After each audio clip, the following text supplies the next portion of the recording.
Hi everyone, welcome back to my channel. So, I have acne prone and extremely sensitive skin.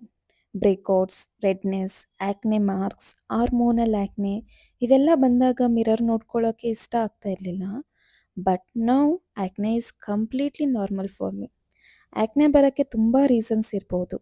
Hormones, P C O D, stress, lack of sleep, weather changes, pollution and new skin care products ಇವೆಲ್ಲ ನಮ್ಮ ಕಂಟ್ರೋಲ್ನಲ್ಲಿ ಇರೋದಿಲ್ಲ.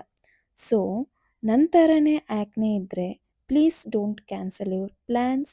Photos ತೊಗೊಳ್ದೆ avoid ಮಾಡೋದು, ನಿಮ್ಮ ಫೇಸ್ನ hide ಮಾಡಬೇಡಿ.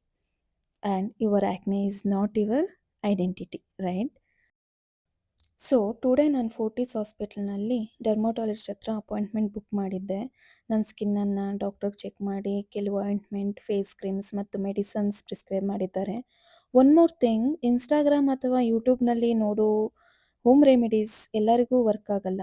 So please don't try random home remedies without consulting A dermatologist. Doctor ಕೊಟ್ಟಿರೋ ಟ್ರೀಟ್ಮೆಂಟ್ನ ನಾನು ನೆಕ್ಸ್ಟ್ 15 ಡೇಸ್ ಫಾಲೋ ಮಾಡ್ತಿದ್ದೀನಿ. ಆಫ್ಟರ್ 15 ಡೇಸ್ ಮತ್ತೆ ಫಾಲೋ ಅಪ್ ಕನ್ಸಲ್ಟೇಷನ್ ಇದೆ. ಈ ಟ್ರೀಟ್ಮೆಂಟ್ ನನಗೆ ವರ್ಕ್ ಆಯಿತಾ, ನನ್ನ ಸ್ಕಿನ್ನಲ್ಲಿ ಏನು ಚೇಂಜಸ್ ಆಯಿತು, ಆ್ಯಕ್ನೆ ಕಡಿಮೆ ಆಯಿತಾ ಇಲ್ವಾ ಅನ್ನೋದನ್ನು ನಾನು ನೆಕ್ಸ್ಟ್ ಅಪ್ಡೇಟ್ ವಿಡಿಯೋನಲ್ಲಿ ನಿಮ್ಮ ಜೊತೆಗೆ ಶೇರ್ ಮಾಡ್ತೀನಿ. Until then, stay tuned and thank you so much for watching. If you are also struggling with acne, you are not alone. And see you in my next video. Bye bye.